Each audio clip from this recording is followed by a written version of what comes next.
Can you hear me?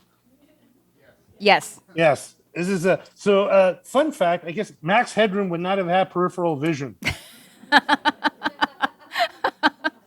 And, hello, Vanessa's profile. I am a Roman coin. Yes. What we're going to do tonight, first of all, thank you. I can't see you, but thank you for being here and coming out in support of Vanessa's lovely novel. What we're going to do is that Vanessa's going to read a little bit from the book.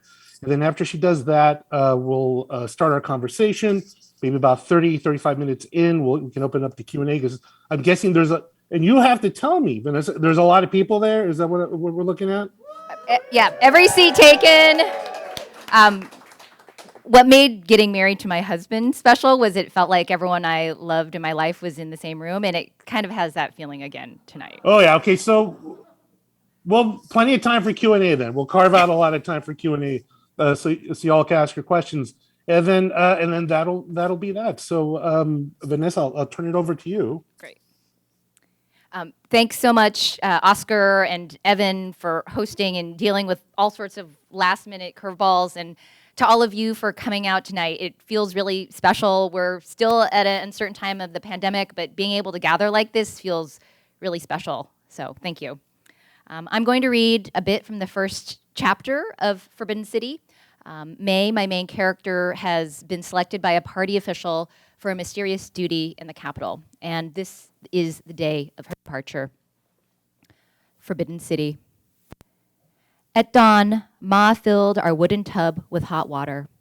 She hadn't bathed me in years and wouldn't have done so again until my wedding day. A few meters away, my sisters slumbered. Later, I'd wonder if they might have been pretending, their parting gift to offer me the privacy I never had here. Ma squatted behind me and poured ladles of water over my head, the scent of dust and sweat rising off in the steam. The drops trickled down my nape, my shoulders, my chest, every part of me cherished. I leaned into her hands. Her breathing became ragged, and I felt her trembling through my body until we were both shaking. "Little May," she murmured. When I tried to turn around, she gripped my shoulders. The water in the tub had gone lukewarm, and I shivered, the hairs raised on the back of my neck and arms. "Ma?" I asked. She didn't answer. She dried me in circling strokes, her hands slowed as if to delay our parting. It was the tenderness I'd always craved from her. Though she must have heard the fear in my voice, she couldn't face me. Not then, maybe not ever again. She would no longer warn me about fox fairies, shapeshifters who roamed the twilight to lure travelers, of disappeared girls, runaway or raped, kidnapped or killed. She knew that she had no choice but to give me up, I can now see, and didn't want me thinking about the dangers ahead. In that moment, though, I hardened against her, against my fear and my anger. She couldn't help me, and I didn't need her. The picture of the chairman on the wall seemed to nod in the flickering light. He alone would protect me on this journey. Ma helped me step into pants and a tunic she had patched and pounded clean in the river. She braided my hair into a coil. I gave in to the gentle tugging, into the mesmerizing firelight, hoping that I would be transformed like the braid, intricate and beautiful and strong as a model revolutionary. Shifting my eyes, I tried to hold still to keep from disturbing my mother's work. It was an hour spent on me alone for what seemed like the first time in my life. Gazing into my mother's wrinkled face, I realized she'd once been my age, leaving for her family to marry a man she had never met. She didn't know she would endure beatings from her husband, endure the curse of daughters, the death of sons, and swallow suffering as often as air. If she had known, would she have left her village? That was how we survived, by not knowing what was ahead. She pressed a wooden cup into my hands, a murky brew that gave off the smell of boiled pond scum. Sipping it, I winced, my tongue curling back on itself. She pushed it towards me again, and I half gagged. "What's this?" I asked. Instead of answering, she handed me a pouch filled with tiny lumps the color of bone, their stench even more intense than what she'd brewed. The earthy scent reminded me of dong quai, the golden flowers and sturdy roots we gathered every autumn. A desperate neighbor had come asking for it after she'd given birth twice within a year. It helped keep a baby from taking hold. After I started my woman's flow, Ba warned me against walking by myself at dusk, telling me to bolt from men who got too close. Why, he never said, but I understood. The curves that made me clumsy and set my running off kilter also invited the attentions of men who could ruin me. Drink this every morning, Ma now said. I finished the brew and set down the bowl. Every morning, I repeated, then swirled my tongue against my teeth to get rid of the sour, bitter taste. The party's jeep arrived with a groan and a rattle. As the hens squawked, Ba climbed off the bed, ladled me a bowl of porridge, and dropped in thick slices of salted turnips. I ate while standing, holding the bowl close to my face. He did too. My father's fingers were the finest part of him, nimble whether mending a basket or plucking a radish. As a teenager, he'd left for the provincial capital to make his fortune. Although he'd wanted to work in a textile factory, he returned a year later, missing his little finger, a failure that still defined him and our family in the village. I was used to the stump, but his long fingers curved around his bowl now seemed lonely, his hand missing its smallest part. He turned away and coughed, wiping at his mouth. My family never said anything about his cough, yet another ailment among us that lingered and festered, like the sores that never quite healed, the scratch that persisted, the irritation in our eyes that went on for so long we forgot we'd lived any other way. I stared at his hand, the smear of blood undeniable, yet when I looked up, he wordlessly ordered me to ignore it. I set down the bowl, unable to finish more than a few bites. Difficult as this life was, it was all I had ever known. When Ma brushed down the stray hairs at the crown of my head, my resolve disappeared and the urge to cling to my parents overwhelmed me. Ba lifted my elbow to lead me to the door. Gentle, not rough, this gesture gave me the strength to leave.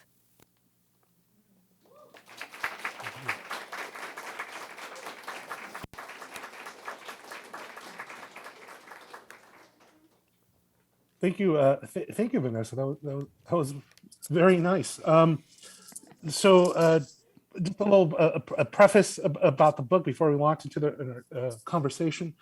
As a sort of a synopsis of it. The story is about May. She's the youngest of three sisters who lives a life of subsistence in a rural village with her mother and father in the wake of Mao's revolution. One day, she seizes an opportunity to join a dance troupe that brings her within the close sphere of Mao and his administrators, one of many teens and young women who are to, quote unquote, entertain them and the chairman, as he is simply known throughout the book, living in isolation from family and friends, sacrificing themselves in this way for the revolution. That's sort of the setup. But the book is also very rich in themes. There's the constant tug between freedoms and restrictions, between opportunities and dead ends. I think the novel shows us how one defining aspect of youth is audacity and taking your wins where and when you can. But the book also asks, if those triumphs are bitter, then what can even be considered a win? Reading it also made me think of Luis Buñuel's film Los Olvidados, which upset Mexico's elite at the time of its release because Buñuel was driving home the point that poverty debases people. It doesn't necessarily ennoble. You do what you must to survive, and that can be horrid when in those circumstances doing the right thing, meaning showing compassion and generosity, can come with a heavy price. And we keep forgetting all this because the stories of the poor or the marginalized are not the stories that are widely told. So, Vanessa, it seems to me that May's story is a corrective. It's the life of an otherwise anonymous, disregarded person, given their due, and their experience presented in all its wonder and importance. Is that what you were attempting? Definitely. And thank you for seeing so deeply and completely into the novel. And I must also give big props to Oscar and Zizova.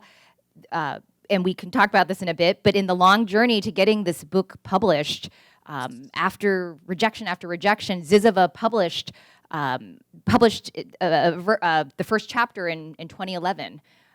After I was breaking out in hives and had years of rejections, and my father purchased a 2-year subscription to Zizova, which you should all do, because he hoped maybe the magazine would publish the rest, but it was just so it means everything to be able to be here tonight to talk about this book with you. But but about May. Oh.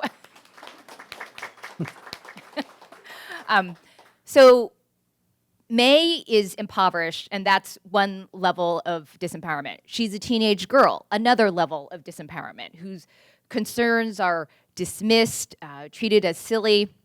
And yet, to me, May is emblematic of the millions of impoverished young women who, in their own way, shape history, yet never even make it as a footnote. And I wanted to really explore one of these young women, these companions of the chairman, based on Mao in my novel, who on one hand would meet him at a dance party, do foxtrot, the cha-cha, but on the other would become his confidential clerks, would become his nurses, would handle his correspondence, would translate what he was saying when his speech became garbled. People had to go through them to get to Mao. And I thought that was so fascinating.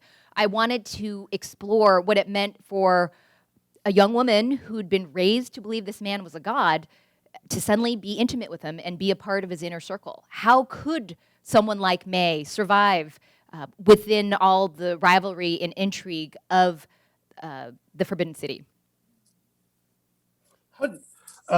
So I want to dive in more into the aspects about Mao's cult of personality and and youth. But I wanted to ask you, because before I'd forget, sort of a craft question, which was the voice of May, the tone is seems to me lands on a sweet spot, because she is 16. She's all the things you've said. She's clearly at a disadvantage being among all these men. Yet she has agency, and you provide that.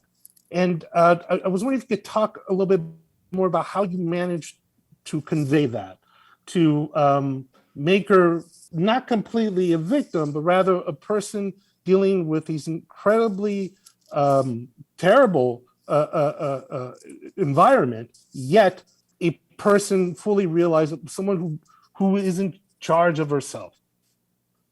Thank you for seeing that in her. Yes, May is definitely a survivor, though that survival comes at a cost that we can talk about. But she is someone who is resourceful and quick-witted. And even her mother, they're the lowliest family, and she's the lowliest daughter. But her mother is an herbalist, and that's a form of power. That's outside of sort of traditional patriarchal structures.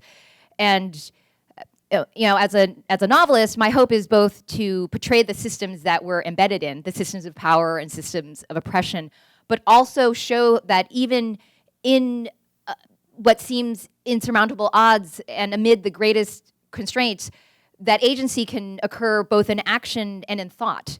That May can, when we in the U.S. think about China in those years, or even now, they might say, oh, they were brainwashed. They all thought as one person.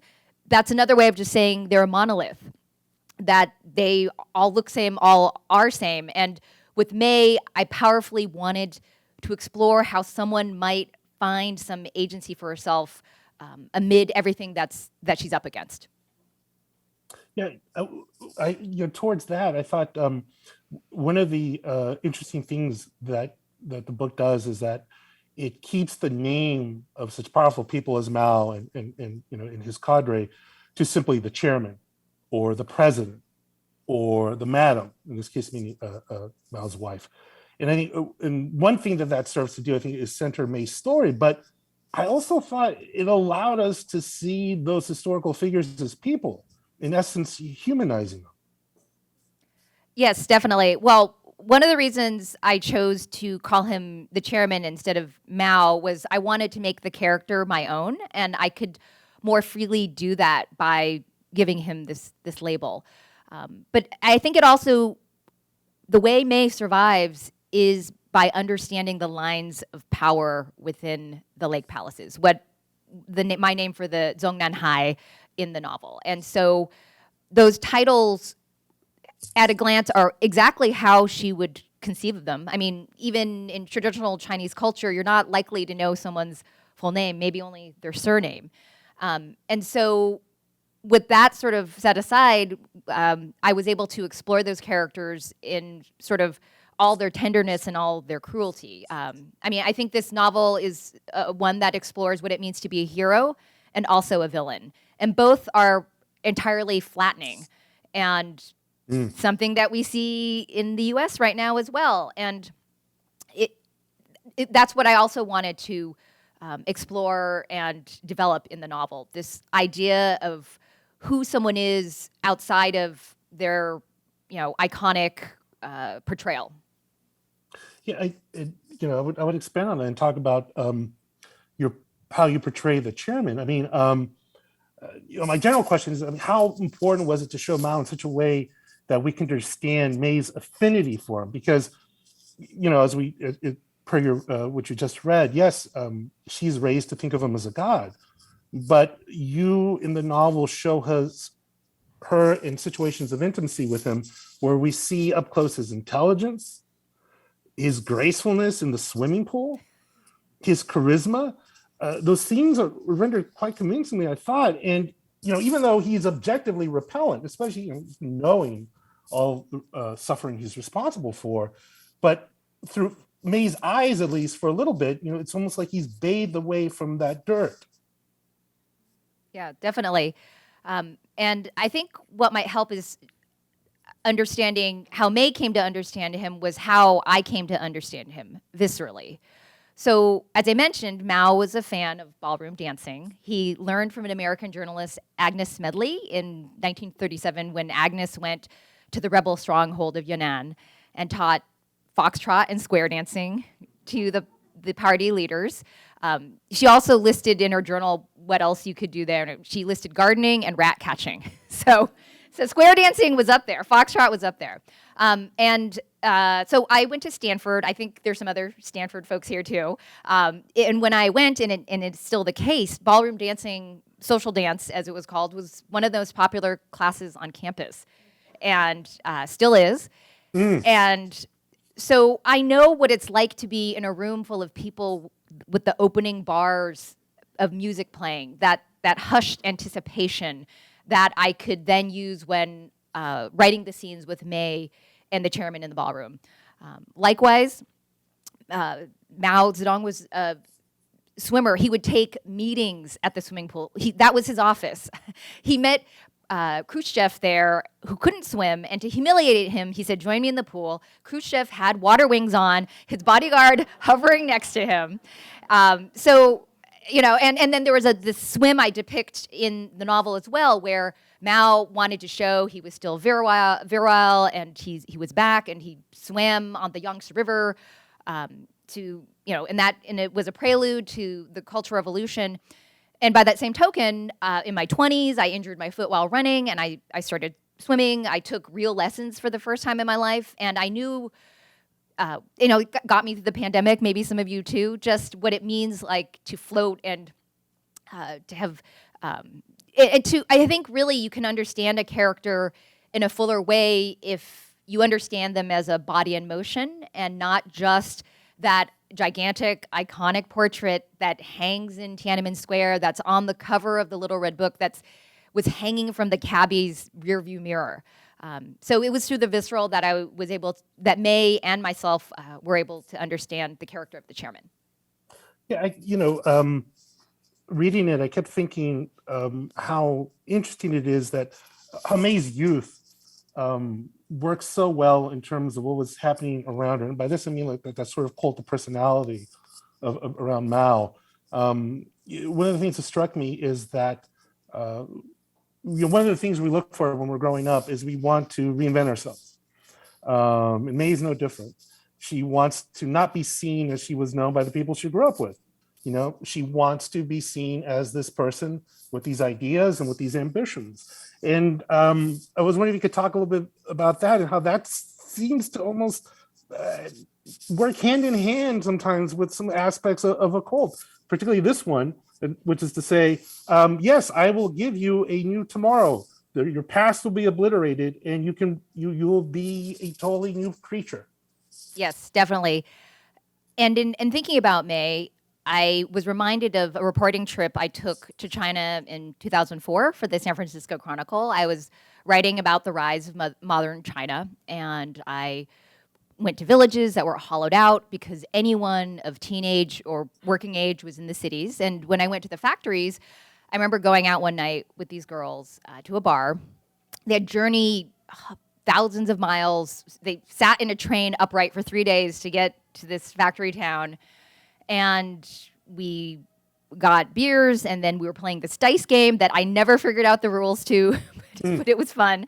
And what struck me was, yes, I visited their dorm. It was cramped. They worked 6 days a week. The hours were long, but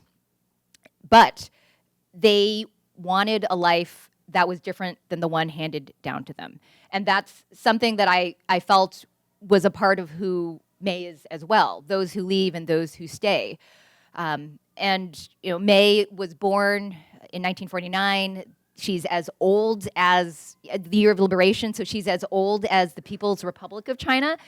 And in that same way, the PRC and May are going through their adolescence with wild mood swings, dreaming of tomorrow, self-righteousness, being self-absorbed. And the novel is really about someone with youthful ideals who moves toward disillusionment. And all the rivalries that we see in the dance troupe and the struggle sessions and the way they take each other down, on one hand you think, oh, teenage girls, but it's reflected in what unfolds in the country during the Cultural Revolution. When we see students turning on teachers, neighbors against neighbors, and again, don't discount what teenage girls are doing because it's a sign of what is to come in the country, here or in China. Yeah, and I would add to that by saying that the other, I think, youthful trait that pops up, well, obviously in May, but that I think serves as a theme, is that much to the chagrin of most of us, if not all of us, youth is characterized by hating the people who have your best interest at heart, and then worshiping those who ultimately couldn't care less about you, who are pitting you against others to prevent your solidarity. And forgive me for bringing this up. So as I'm reading it, I couldn't help but think of Nexivion, the sex cult with the guy with the volleyball guy. The branding. Yes, and not just because everyone's seen that documentary, but I was struck by how the language of feminism and of empowerment are perverted to exploit women. And I was wondering if you could talk about how you chose to depict such a world, because on the one hand, you have May and her cohort are empowered and cared for. I mean, more than they would have been, at least in May's case, if she'd stayed in her village. Yet they're clearly being used and are ultimately expendable. Yes, definitely. She is told and believes initially that this is her patriotic duty. There could be no higher duty. This is how best she could serve her country. And over time, she begins to realize that even, say, the character of Teacher Lin, someone she admires and wants to be a mentor, maybe does not have May's interest at heart. And that, it's been said that even in China today, that because of the Cultural Revolution, there was a breakdown in social bonds. People couldn't trust each other. They could only look out for themselves or their family, if that. And so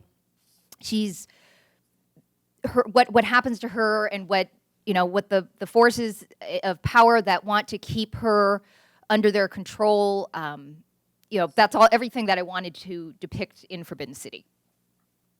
The other thing I couldn't help but think of while reading this is the parallels between the Cultural Revolution and, let's say, all things MAGA, which may be surprise to those in the far right, because like, well, isn't it obvious you're talking about, the far left? But actually, I mean, you're talking about the infallibility of a fearless leader, cruelty, propaganda, the indulgence of appetite, the abuse of power. How could one not think of this? But in general, though, I think your novel, and you already touched upon this, but your novel reminds us, again, how things get very bad very fast when people are totally certain of their righteousness and fully embrace ends justifying unjust means. And, May isn't immune from this. Yeah, definitely. This novel took 14 years to write. I started it in 2007, finished it last year, almost a third of my life. And I went through a lot of personal and global history in that time. My father passed away. My twins were born.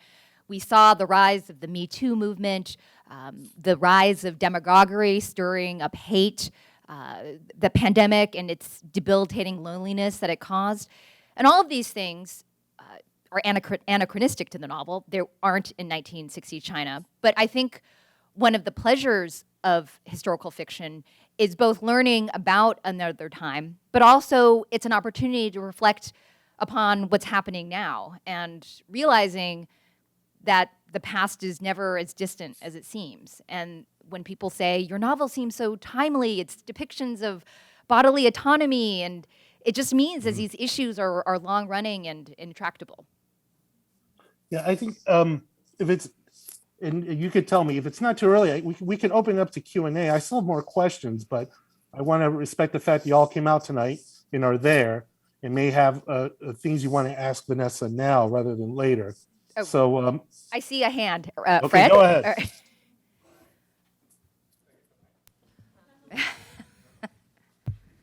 This is an odd experience. It's 2022. Right, and my glasses are fogging up. So talk another craft question. When you tell a story like this, you have to immerse yourself in you have to immerse yourself in the history, and you have to understand beyond understanding like the history of China during a certain period of time. You also have to understand the visual history of China during that period of time. What did people's daily lives look like in terms of like the tools they used and the houses that they lived in, and how did you do that? A great question. Thank you, Fred. So I remember I did a lot of research in books, historical accounts, tracking down academics, and I remember emailing someone and said, "Oh, what kind of menstrual products would they use in 1960s China, or what was the birth control like?" But I also had a chance to go to China in 2004 as a reporter for the Chronicle, in 2008 to more directly do research for Forbidden City, and I remember we went to villages east of Beijing in Hebei province, and we kept walking up to people asking, every interview I'd say, like, what did you eat for breakfast? Because I was very curious, and millet porridge, this very bland porridge was what they said. Or another time, a woman, I said, what'd you have for breakfast? And she pulled out a corn cob, and I said, what's for lunch? And she pointed at the corn cob, and I began to realize like how monotonous and the diet was, what a subsistence level they were at. But I was also thinking, what if a novelist from another country came to this country and just like rolled up to people and kept asking, so what'd you eat for breakfast? To try and understand who they were. But yeah, I mean, I had an opportunity to go into people's homes to see what it was like. I also watched documentaries, whatever I could. But I will say this, I think research is just the floor and not the ceiling in fiction. It'd be different if we're approaching it as a journalist, but I think fiction can really flourish where documentation or the official record ends. And so that's how so I did that research, and I also just imagined myself, again, as that body in motion. I there was an eerie thing that happened. I wrote about, there's a scene set on these mud flats in Hong Kong. She looks back at China, and I wrote the scene before I ever got there. And I got there and looked back, and it was just as I had imagined, which felt like I'd somehow willed it into being, which of course I didn't. But it made me realize the power of imagination and empathy in understanding a different time and place, again, when you ground yourself in the visceral. Do you think one of the functions that fiction can do when tackling something of historical truth or facts, let's say, is that it allows for complexity to show up where otherwise it might get flattened? Yes. Yeah. Wait, Omar, can I have my coat? I've hit my limit. Another question, anyone? Exactly. Yeah, I was thinking of specifically, you think of books like Grapes of Wrath or Graham Greene's The Power and the Glory, where, based on reporting, especially in Greene's case, because he wrote that nonfiction book, The Lawless Roads, about the Festeros of Mexico.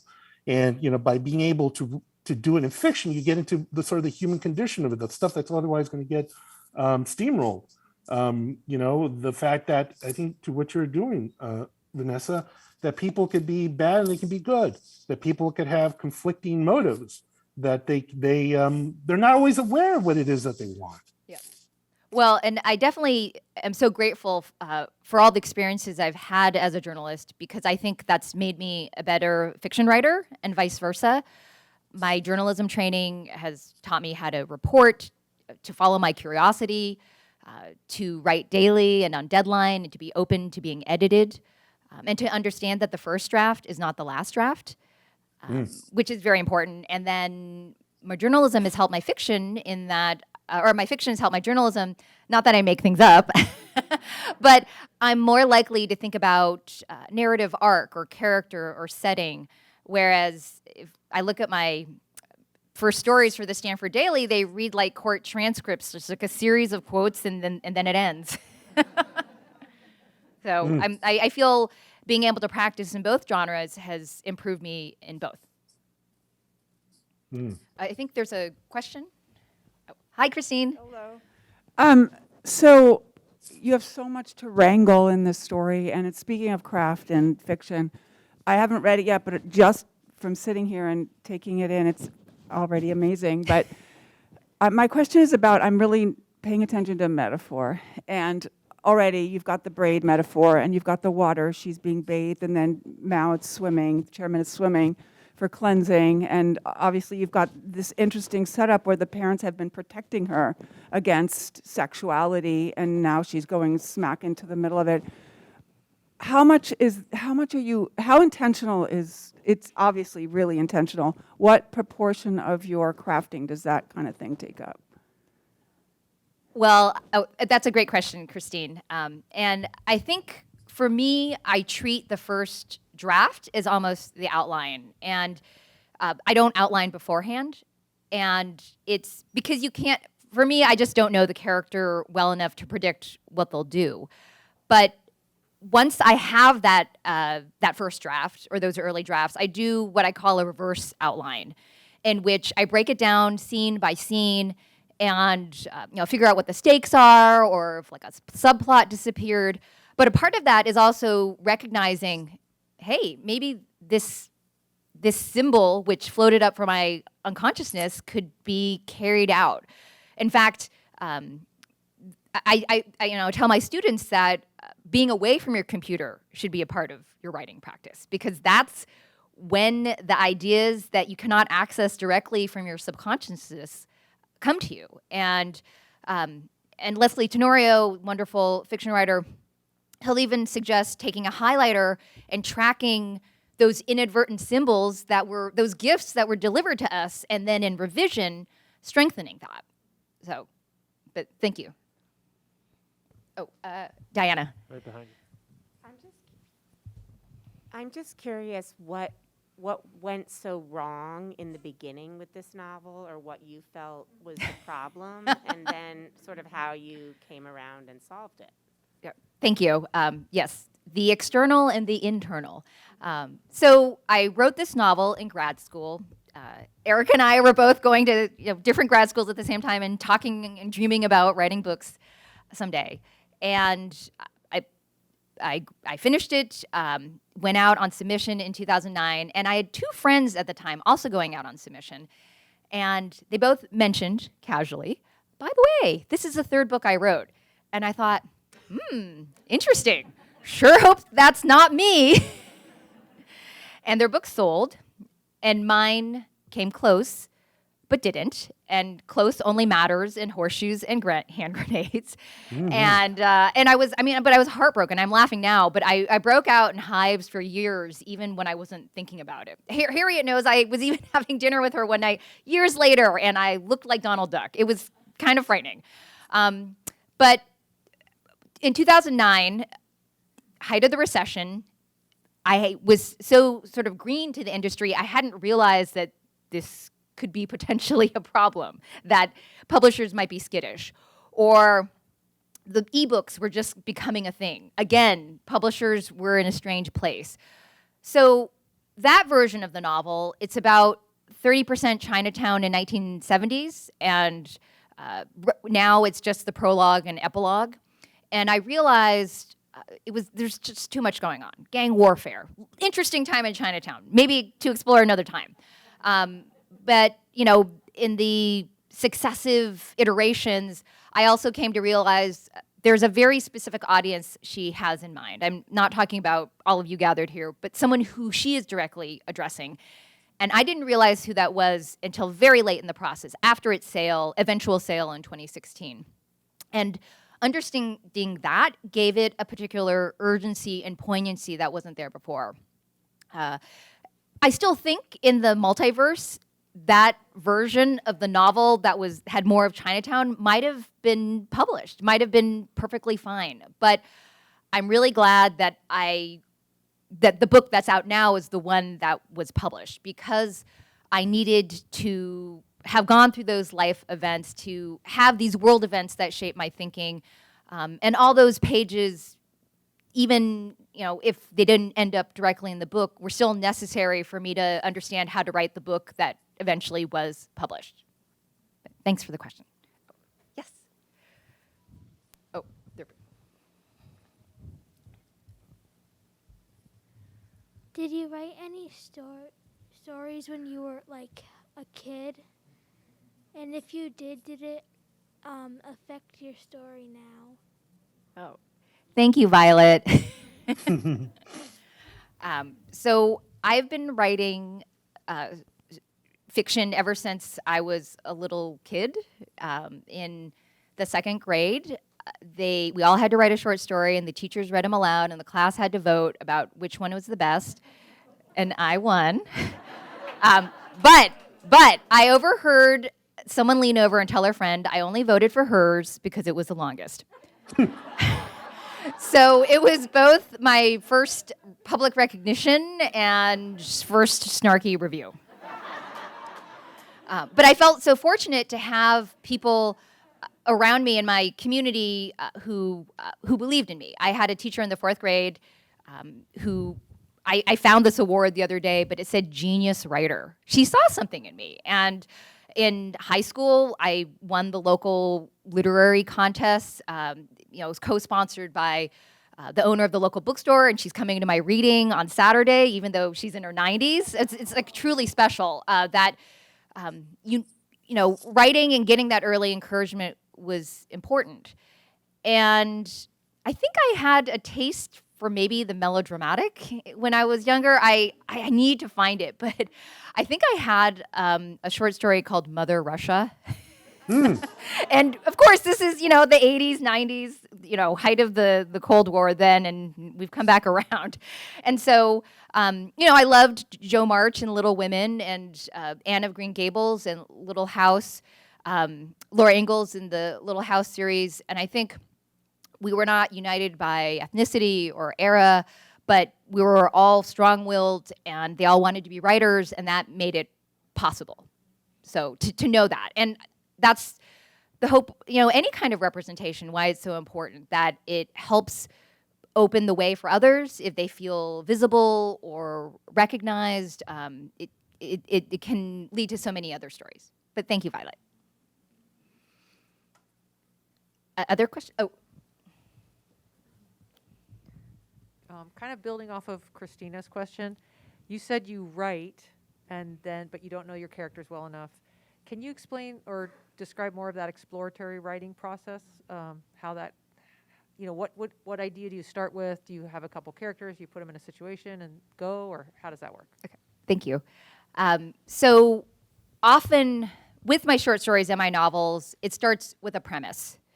How did this person end up in this situation, and how will they find their way through? And that's something I'm really interested in. And I think another way of putting it is, what's at stake? What is so important to this person that it is going to drive their every action in this scene and in the arc of the book? And sometimes when I'm doing revisions, I'll think, oh, but they're having this argument, but nothing really happens because it's not tied to the stakes of what's most important to them in the world. That colors their vision, is the sun their whole world spins around. And so it's a matter of figuring out those stakes, and an exercise I'll give students is to think about, and we're all, humans are naturally risk averse, and think about when that scene jumps to white space or gets summarized, there's often something difficult there you don't want to linger in. So what is the worst thing this person could imagine happening in that scene? And making them do it. I remember Mari, who's in my writing group, this was another novel, but he said, can't you cut this guy a break? Because I just kept putting him through escalating humiliation. And I'm like, no. So, yeah, but thank you. Yes, Karen. I'm so happy that this is debuting during Asian and Pacific American Heritage Month. So I want to ask a question about, and I loved what you shared about how the earlier iteration of the novel had more Chinatown in it, and that fell away, and that didn't become the main story. So I guess my question is, I'm really fascinated to hear you talk about do you think you're approaching this story with, say, an Asian American sensibility, or is it more Asian? And I'm also just sort of thinking, how are you feeling about how, say, a Chinese person, especially somebody who might have been alive during this time, how would they feel reading this story? And, I think you can probably imagine, sometimes the Chinese American anxiety can be like, oh, I'm not authentically Chinese, and I'm writing this story about Chinese people in China. And so I guess I'm just kind of curious to hear you talk about, for you, how do you imagine the sensibility that you're approaching this story with? Is it Asian American? And how do you think that shapes the way you told this story? Thank you. That's an excellent question. So I'm approaching the story as a person and a writer from the diaspora, someone who is both and neither, in a way, as you allude to. But also, as a journalist, I have interviewed people unlike me in every way, and that's the same approach I might take with May, that how do I approach the character or the interview with humbleness and not arrogance, without assumption, and sort of getting out of the way, setting aside any agenda or thought of this is supposed to go this way, and really letting the character guide me. In terms of how a Chinese person who lived through those times might think about it or react to the novel, I'll share a funny story. Over Christmas, my mother, we had just finished dinner, great dinner, and my mother said, oh, okay, well, maybe now it's time to get together to talk about, help Vanessa improve her novel. And when it's in galley form, you can't change much. And I said, Mom, it cannot be changed. And she said, not even the cover? And then I realized, yes, as beautiful as I see this cover and striking as it is, it's socialist realist art. And it represents a time in which extended family was persecuted during the Cultural Revolution. My parents fled to Taiwan because the communists came to power, and it carried resonances that didn't come to light until then. And yet, at the same time, she recently told me, she's like, I'm going to buy several copies to donate to all the local libraries. And she invited the Rotary Club that she belongs to my reading in my hometown. So she's proud of me. And the fact is, I don't know who and how people might come to my book and how they might react to it. A River of Stars, my first novel that was published, it's very critical of the one-child policy. And yet, I got an email out of the blue from a master's student in China who said, oh, I'd like to translate your book for my thesis. And so that, you never know why someone might be drawn to it. I mean, there's the diaspora, there's China itself. I mean, it's not a monolith. It may resonate with them in ways I can't even predict yet. So, thank you. Or a Violet, or Carrie and then Violet. Hi. So I'm a big fan of literature written for younger people, like young adult. And since this was such a long journey for you to get this published with a 16-year-old protagonist, I'm wondering if you ever asked yourself during that process if this was meant to be a young adult novel. And, if you had entertained those thoughts, like why did you decide, it looks like it is published as an adult work of literature, and sort of what makes it not a young adult book? Marketing? No.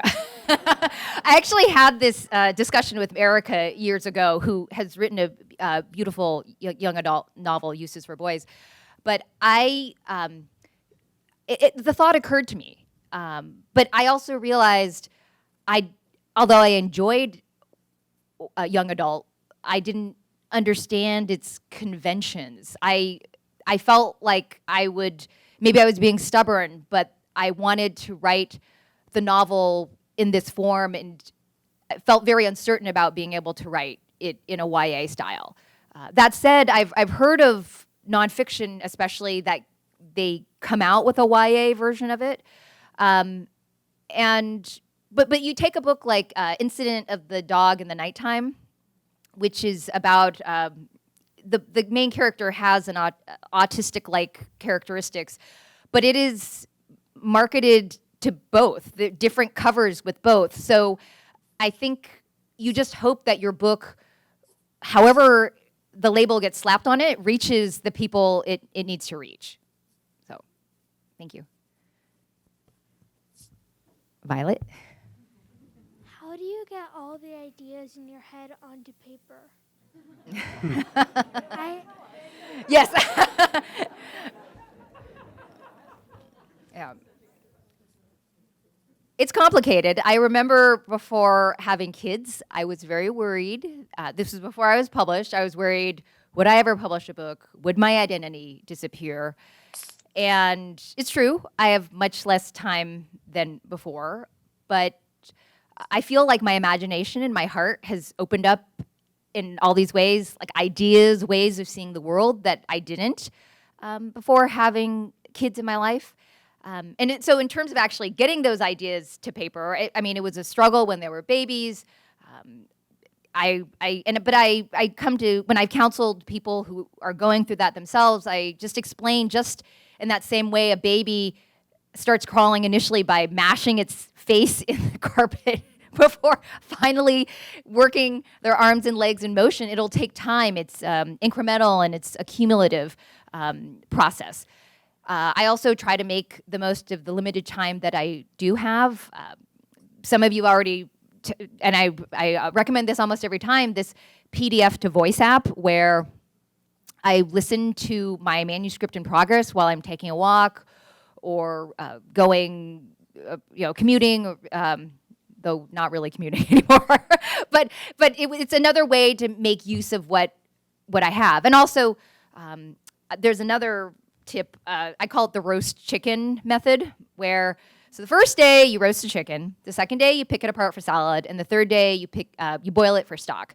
And in that same way, for example, with both novels, sometimes I'll investigate something journalistically, but then use it in my novel. So if you can use it in multiple ways, that's, again, a way to make the most of the time that you do have. But great question.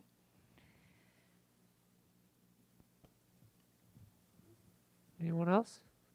Other questions? I can't see. Yes. But you look great, Oscar. Yes. Thank you. It looks like that might be it for questions at the moment. Yeah. I mean, it depends how soon do you want to get to your raffle? I was just going to ask. Oh, and I hope everyone got a Mao tattoo. The bowl is getting passed around. Well, I think I mean we could end it here. I mean, I would just say one last thing though. Oh, No, I mean just in general, I'm so happy, Vanessa. I think with the overall project of your books thus far, this being the your third book of fiction, because I think to what was being asked to you earlier, in which you addressed, that I think all this speaks to the American experience as a transnational one. Where immigrants and children straddle this culture and another, and they inform each other, those two cultures, those histories. And the way you write about it, I think it's wonderful because you write about it as the norm, which is to say it's not exoticized, it doesn't seem marginal, but rather that it's a central experience. yeah, thank you. I definitely want to shine a light onto untold stories in my journalism and in my fiction. Okay. Well, I guess I can't get a tattoo, so I'll send one home with Mary. yeah. But I can't see you, but thank you for coming. Yo, let's hear it for Oscar, you guys. I assume you're all there. I assume this is not, speaking of Mao, some sort of Potemkin village where it's a ruse. There's actually nobody there except for Vanessa and Evan. And Elon Musk. And Elon. I also want to put in another plug-in for Ziziva. Subscribe, donate. It's so vital to Bay Area literary culture. And Oscar, you've had my back from the time I applied to grad school and said, we'll get you there. Yeah, you wrote a recommendation. So thank you for your long friendship and support. Oh, you're most welcome. Let's give Vanessa Hua a round of applause, you guys.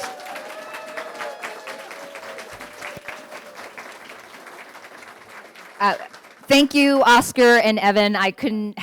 And all of you for coming. I couldn't have dreamed of a better launch for this book.